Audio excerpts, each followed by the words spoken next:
हम खोलेंगे अपना रेडियो स्टेशन। यह है देश का radio.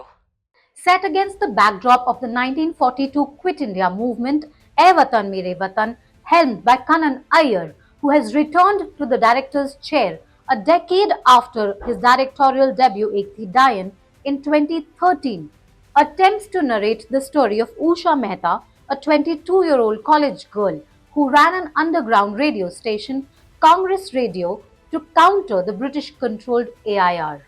The film aims to capture the pivotal role Mehta and the Congress Radio played in igniting the flames of resistance against British colonial rule. However, what unfolds on the screen is not a gripping tale of bravery and sacrifice, but rather a clumsy attempt that glorifies the Congress as the beacon of hope for the nation days ahead of general elections.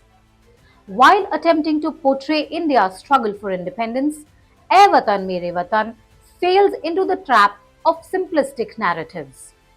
The film glosses over the complexities of the era, reducing significant events to mere plot devices. Ae Watan Mere Watan fails to effectively convey the gravity of the freedom struggle. The characters feel more like caricatures than fully fleshed out individuals, and the dialogue delivery is devoid of any emotions and nuance. The focus of the film is diverted towards superficial romantic subplots and exaggerated portrayals of villainous British officers. The plot follows a linear trajectory, offering few surprises to keep the audiences hooked. Also, instead of immersing the audience in the tremendous challenges of the times, the film opts for surface level storytelling that miserably fails to engage or inspire. Does Ae Watan Mere Watan live up to the hype? The film is unbearable thanks to Sara who portrays the protagonist Usha Mehta. Her portrayal of the young freedom fighter lacks depth, emotion, and conviction, failing to capture the essence of Mehta's courageous spirit.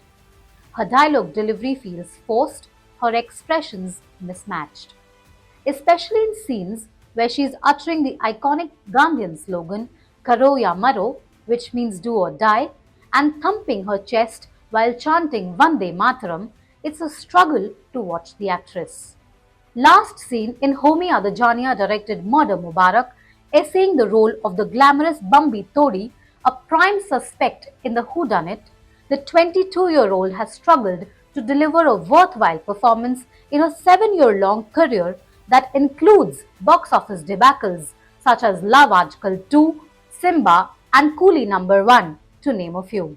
In Ae Watan Mere Watan, Sara's performance overall lacks the gravitas required to bring to the big screen the inspiring story of the fearless revolutionary, leaving a glaring void at the heart of the film.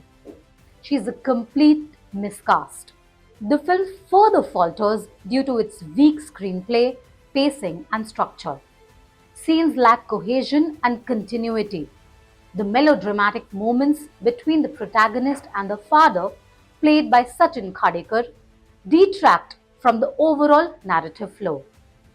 Additionally, the rapid progression of events towards the climax, when Ram Manohar Lohia, played by Imran Hashmi, in charge of carrying out the underground activities, sends the message of Bharat Roko to freedom fighters and volunteers across the nation via Congress Radio, feels unrealistic. However, Hashmi shines in his role, bringing sincerity to the character. Uday Chandra, who plays Gandhi, has a blink and miss role.